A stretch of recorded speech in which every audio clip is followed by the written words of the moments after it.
இன்றைய தேவ வார்த்தை ஏசாயா 59 அதிகாரம் 2வது வசனம். உங்கள் அக்கிரமங்களே உங்களுக்கும் உங்கள் தேவனுக்கும் நடுவாக பிரிவினை உண்டாக்குகிறது. உங்கள் பாவங்களே அவர் உங்களுக்கு செவி கொடாதபடிக்கு அவருடைய முகத்தை உங்களுக்கு மறைக்கிறது. பிரியமானவர்களே, நம்மையும் நம்மை உண்டாக்கின தேவனையும் யாராலும் பிரிக்க முடியாது. ஆனால் நம்முடைய பாவங்கள் தேவனுக்கும் நமக்கும் இடையே ஒரு பிரிவினையை கொண்டு வருகிறது. ஏதேன் தோட்டத்திலே தேவனோடு சஞ்சரித்து கொண்டிருந்த ஆதாமையும் ஏவாளையும் தேவனை விட்டு பிரிக்க சத்ருவாலே கூடாதபடியால் தான் அவர்களை தந்திரமாய் வஞ்சித்து பழத்தை தின்னச் செய்து அதன் நிமித்தம் பாவம் ஏற்பட்டபடியாலே கர்த்தருக்கும் அவர்களுக்கும் ஒரு பிரிவினை உண்டானது என்று சொல்லி நாம் அறிந்திருக்கிறோம்.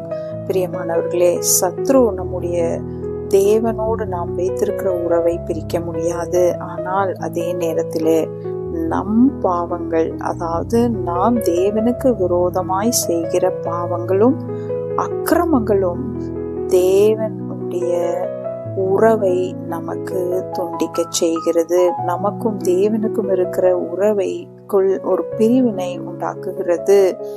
அது மாத்திரமல்ல, வசனம் சொல்லுகிறபடி நம்முடைய பாவத்தினாலே தேவன் தம்முடைய முகத்தை நமக்கு மறைக்கிறார்.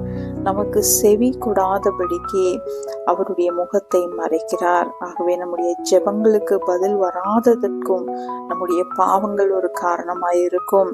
தேவனுக்கும் நமக்கும் இருக்கிற உறவு துண்டிக்கப்படுவதற்கும் நம்முடைய அக்கிரமங்களும் பாவங்களும் அதற்கு தடையாயிருக்கும் என்பதை உணர்ந்து, ஆண்டவரே, உம்மோடு கூட எனக்கு போல எப்பொழுதும் உம்மோடு சஞ்சரிக்க, ஆண்டவரே, பாவங்கள் எந்த விதத்திலும் தடையாயிராதபடிக்கு, பாவத்திலே விழுந்து விடாதபடிக்கு எங்களை காத்துக்கொள்ளும் என்று சொல்லி இந்த காலை வேளையில கர்த்தருடைய முகத்தை தேடுவோம். ஆமேன், ஆமேன்.